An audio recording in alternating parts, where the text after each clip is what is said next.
Films have always been a part of our lives.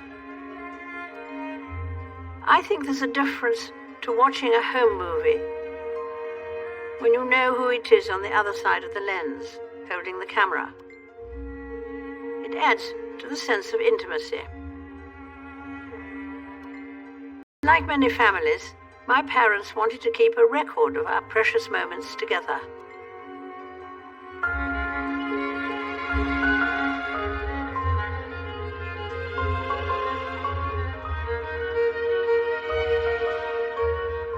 And when it was our turn with our own family, we did the same.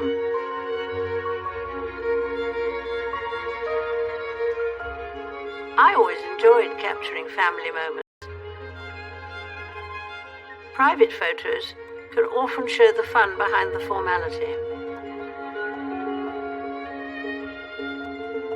I expect just about every family has a collection of photographs or films that were once regularly looked at to recall precious moments, but which over time are replaced by newer images and more recent memories. You always hope that future generations will find them interesting and perhaps be surprised that you too were young once.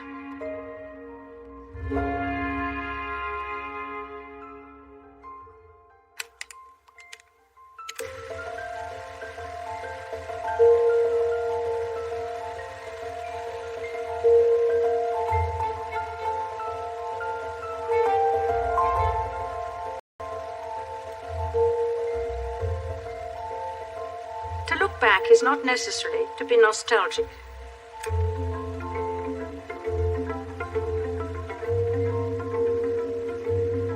Winston Churchill, my first Prime Minister, said that the further backward you look, the further forward you can see.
I remember my own childhood. My mother always gave me support and encouragement.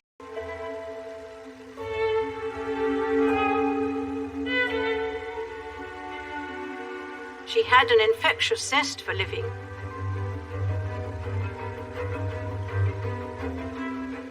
And an extraordinary capacity to bring happiness into other people's lives.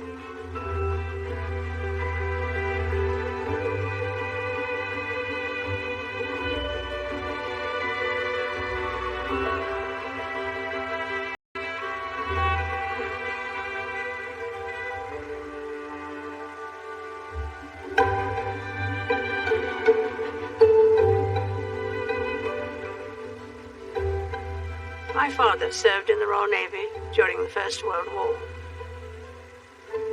He was a midshipman in HMS Collingwood at the Battle of Jutland in 1916. The British fleet lost 14 ships and 6,000 men in that engagement. He wrote in a letter, "How and why we were not hit beats me."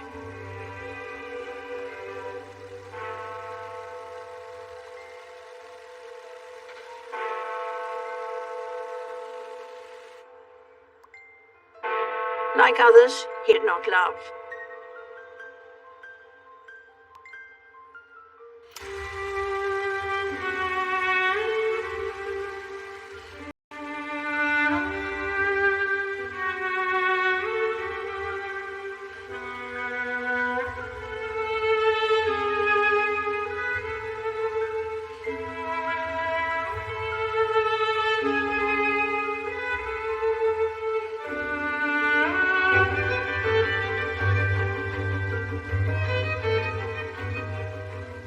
In my experience, the positive value of a happy family is one of the factors of human existence that has not changed.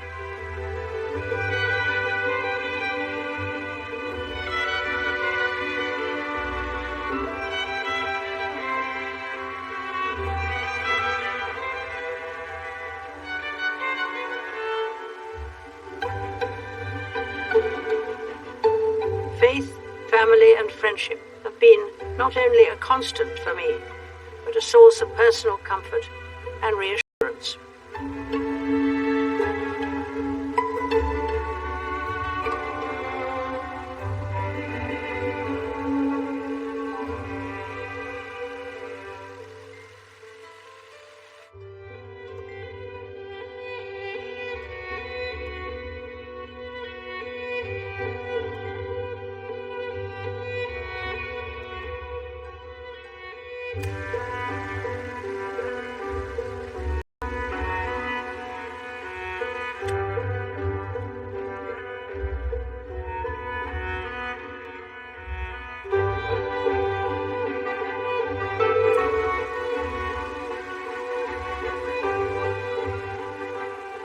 My grandfather couldn't have known what was in store for his grandchildren.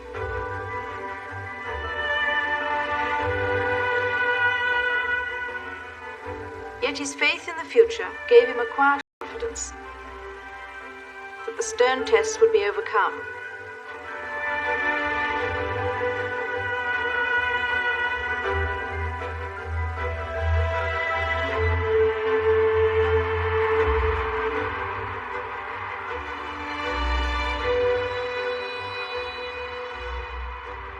I look forward to the future with faith and hope.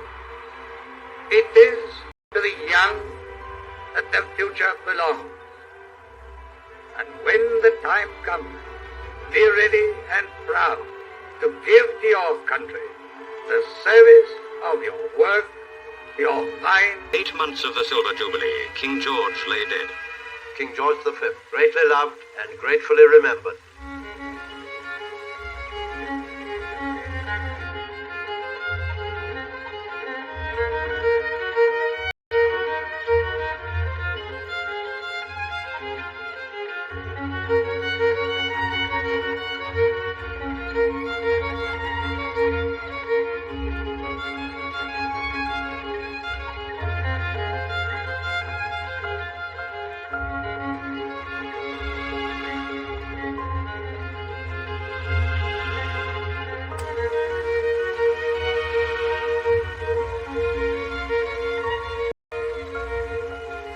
I have lived long enough to know that things never remain quite the same for very long.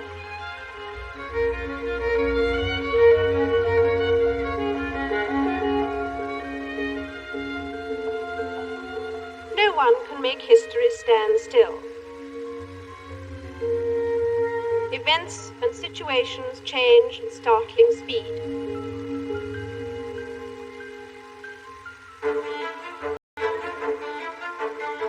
I have found it impossible to carry the heavy burden of responsibility and to discharge my duties as king without the help and support of the woman I love.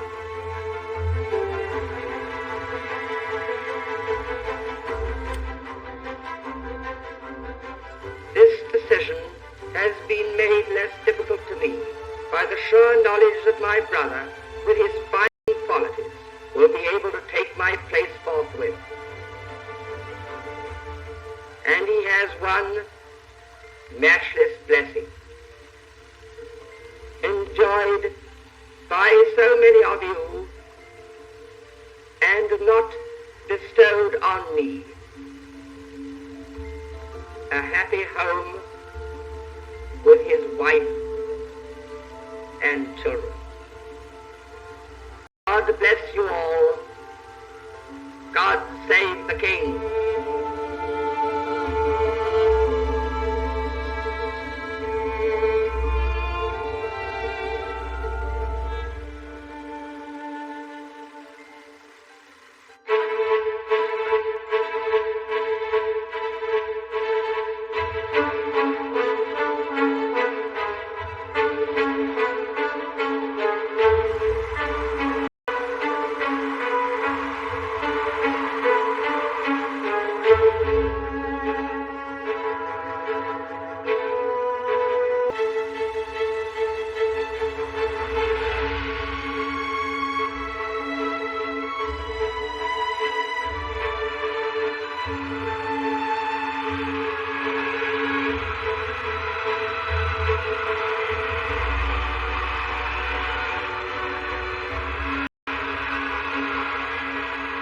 I remember my father making me write down what I remembered about his coronation.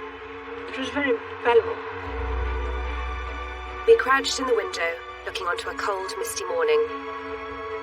We did not eat very much, as we were too excited. Happy, excited crowds, raining though it may be. The police are having trouble to keep the route clear. Millions cheering themselves forth this glorious coronation day. I cannot find words with which to thank you for your love and loyalty to the Queen and myself. If in the coming years I can show my gratitude in service to you, that is the way above all others that I should choose.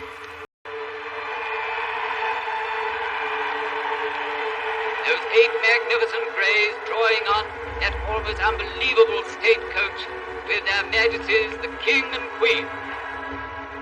There are long periods when life seems a small, dull round. And then suddenly we are caught up in some great event which gives us a glimpse of the solid and durable foundations of our existence.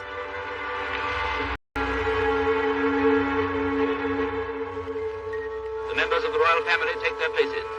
The Princesses Elizabeth and Margaret Rose. Princess Elizabeth, who is now heir to the throne. I thought it all very, very wonderful. And I expect the Abbey did too, as Papa was crowned.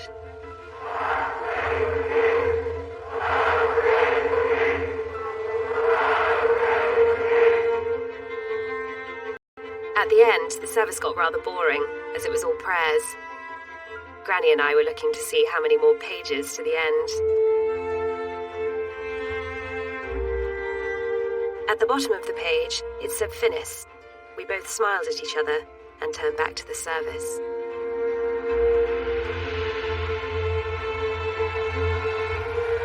The Queen and I will always keep in our hearts the inspiration of this day. God bless you all.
Balmoral is a place one looks forward to very much. I think that it has an atmosphere of its own.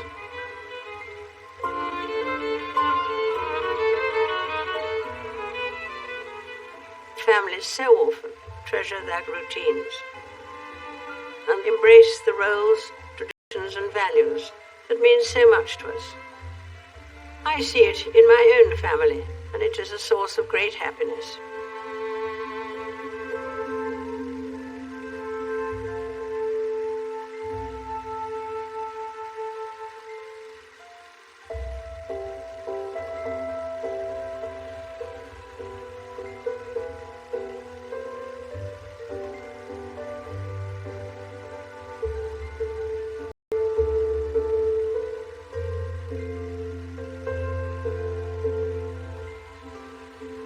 The earth is now profoundly troubled.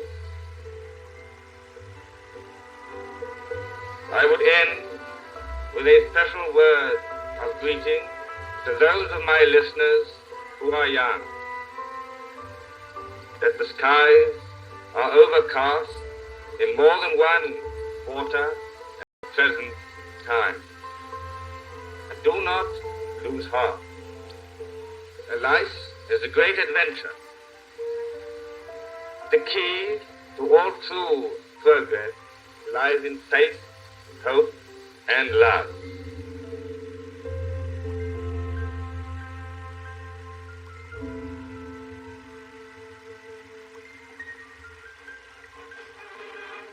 There are two aspects of novelty about the king who visited the camp accompanied by the queen and the princesses.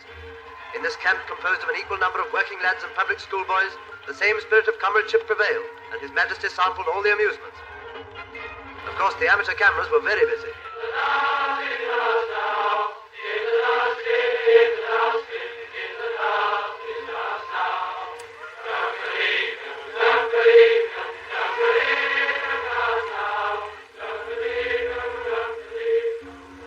People matter. And it is our relationship with one another that is most important. What people are and what people do does make all the difference. The joint efforts of individuals can defeat the evils of our time. The King returns to London. Hitler and Stalin sign their pact. On the fateful first Sunday in September, Parliament meets, and the world knows that Britain is at war. At home, we settle down to a new life.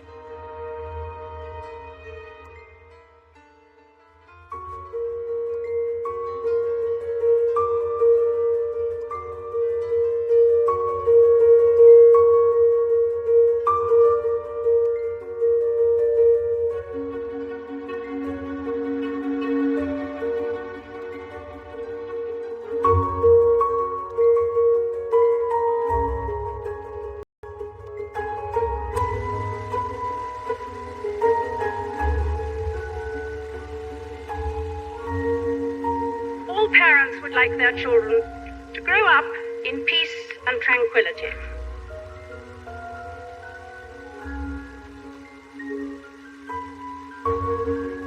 But for most of this century, the people of this world have had to live through bewildering changes and upheavals.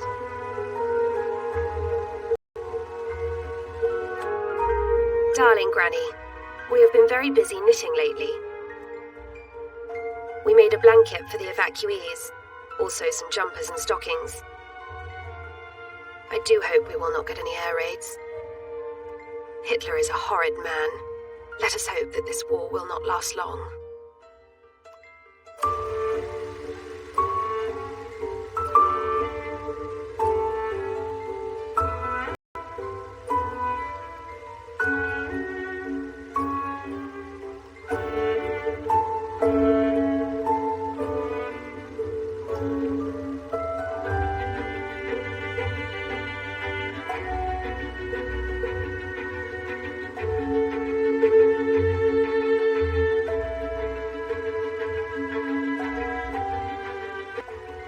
I'd like to think so. Perhaps part of that wisdom is to recognize some of life's baffling paradoxes.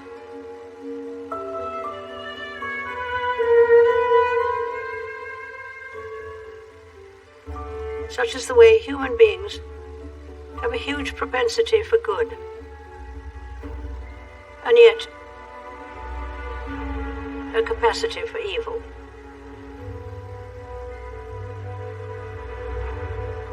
Germany's wild attack becomes more savage every hour.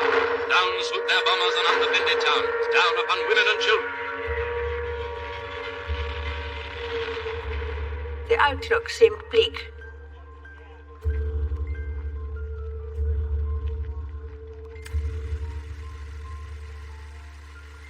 The decisive struggle is now upon us.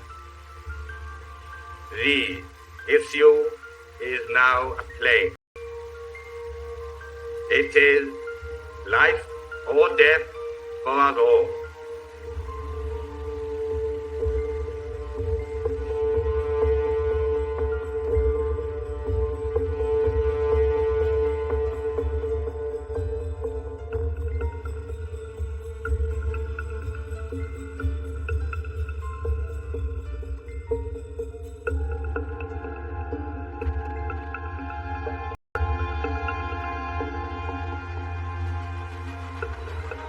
For the very first broadcast I made, helped by my sister, we spoke to children who had been evacuated from their homes and sent away for their own safety. My sister, Margaret Rose, and I feel so much for you, as we know from experience what it means to be away from those we love most of all.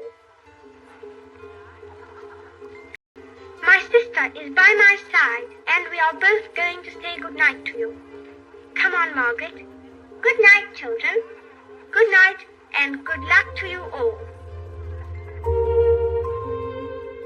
Darling Granny, I'm so glad you liked the broadcast. Everyone has been saying how like my voice is to Mummy's. We have all-night air raid warnings every night, and the guns go occasionally, and they make a very big noise.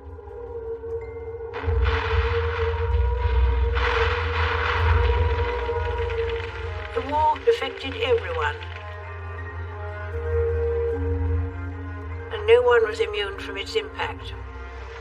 From the humblest dwellings of the poorest people to Buckingham Palace. This was the effect of it. Truly, this is a war of all the people. Darling Granny, poor old Buckingham Palace looks very sad. With no windows and bits here and there gone completely. When 5 bombs fell on and around the palace, the home of our beloved sovereign and his consort is again damaged. Buckingham Palace for the 3rd time is hit by Nazi bomb. We thank God that their majesties were unhurt. The news of the war has been very bad lately. But we will never give in. Your very loving granddaughter, Lilibet.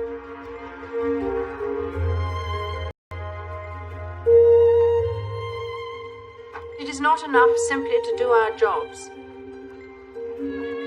Service demands sacrifice.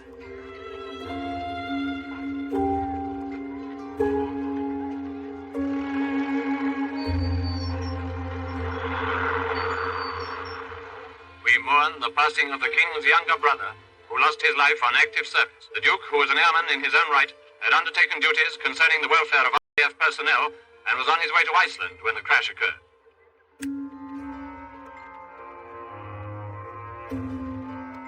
Many people have had to cope with family loss, sometimes in the most tragic of circumstances.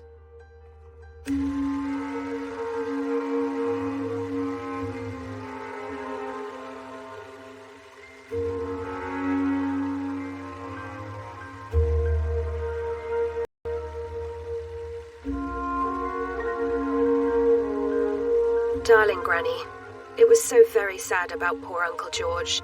His death was such an awful shock, and we will all miss him a great deal. He was always so very kind to us.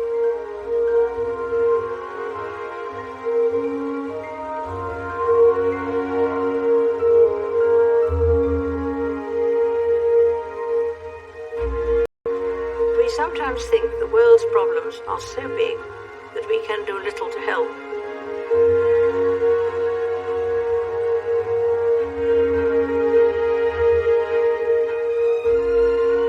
On our own, we cannot end wars or wipe out injustice.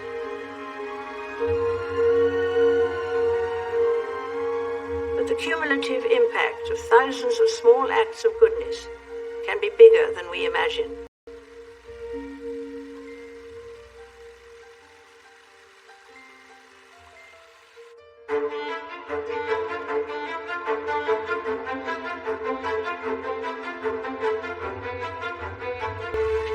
The King and Queen were setting an example of untiring devotion.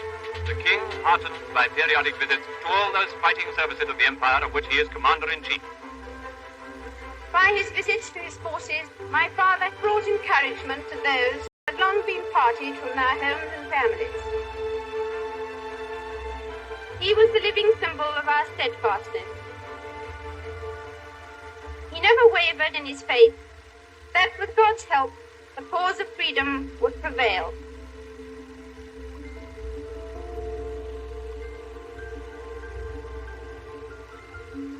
In a broadcast to the nation, my father said, "What is demanded from us all is something more than courage and endurance.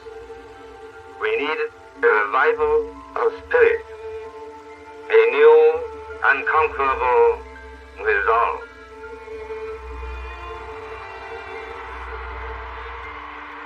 I remember waiting for the Prime Minister's announcement of the end of the war in Europe. Hostilities will end officially at 1 minute after midnight tonight, Tuesday, the 8th of May. We may allow ourselves a brief period of rejoicing. We kept faith that the cause was right, and this belief carried us through. Never give up, never despair. That was the message of VE Day. I vividly remember the jubilant scenes my sister and I witnessed with our parents and Winston Churchill from the balcony of Buckingham Palace. The sense of joy in the crowds who gathered outside and across the country was profound.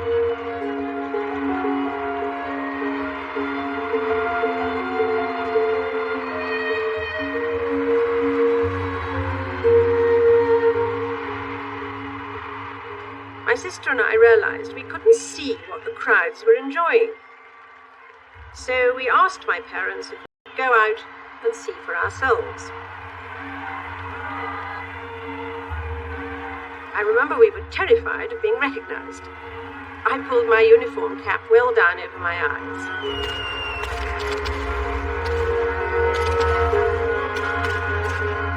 We walked miles through the streets.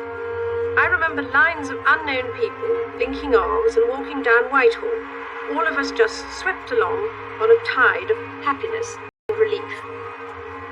I think it was one of the most memorable nights of my life.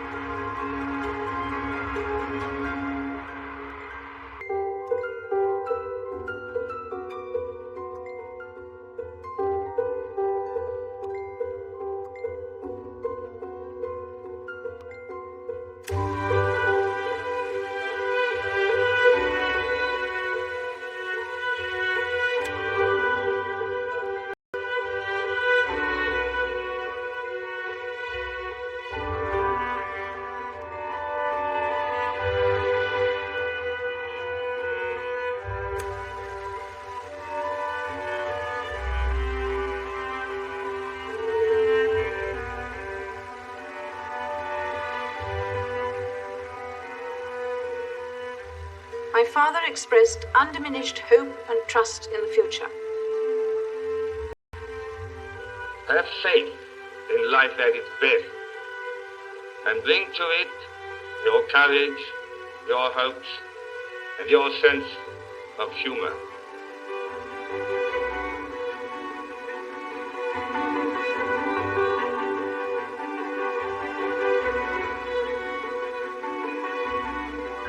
Let us have no fear of the future, but think of it as opportunity and adventure.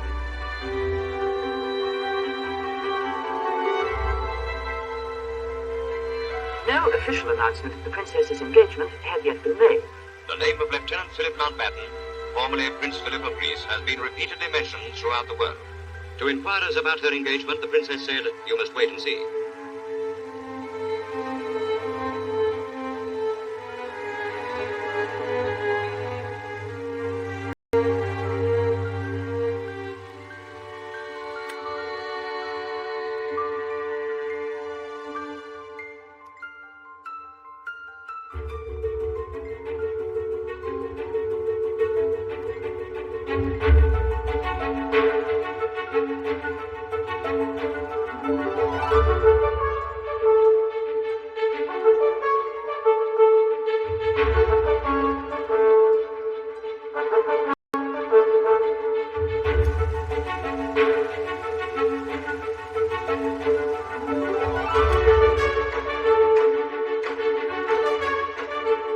Thousands of cheering people wish Godspeed to the royal family as they arrive for the beginning of their South African journey, and for the princess, the beginning of the biggest adventure of her life, for she has never been abroad before.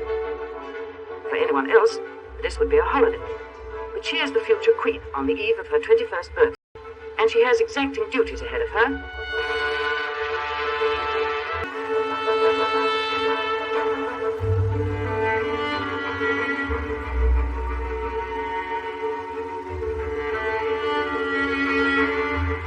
I and all my family have always felt that one of our most important duties is to express in our visits overseas the goodwill of our country towards friends abroad, near and far.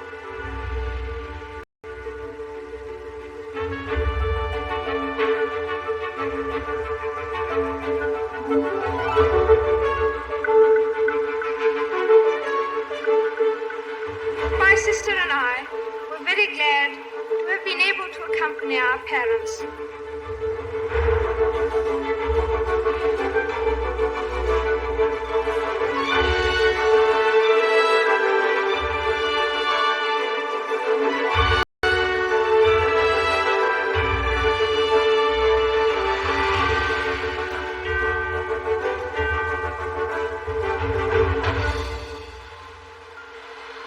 Before our eyes, history is being made. His Majesty King George VI is the first reigning monarch of England ever to set foot on South African soil.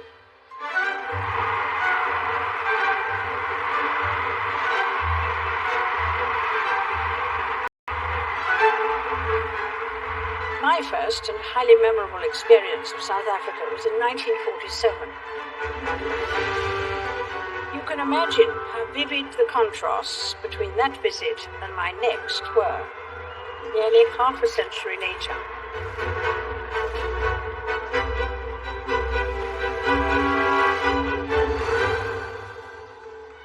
After the royal family's reception in Cape Town, they embarked on an extensive tour inland.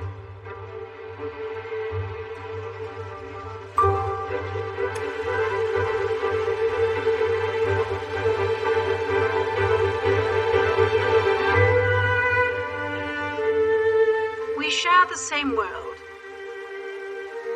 but we do not share the same opportunities.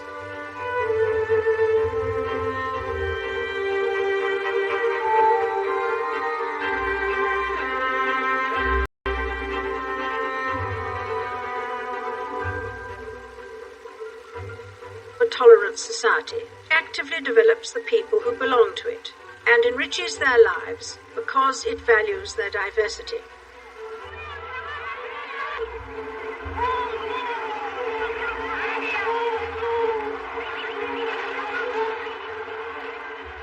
The most important contact between nations is usually contact. The princess's attendance was a prelude to a big moment in her life, her dedication to the service of the British Commonwealth, made on her birthday in Cape Town and broadcast to a worldwide audience.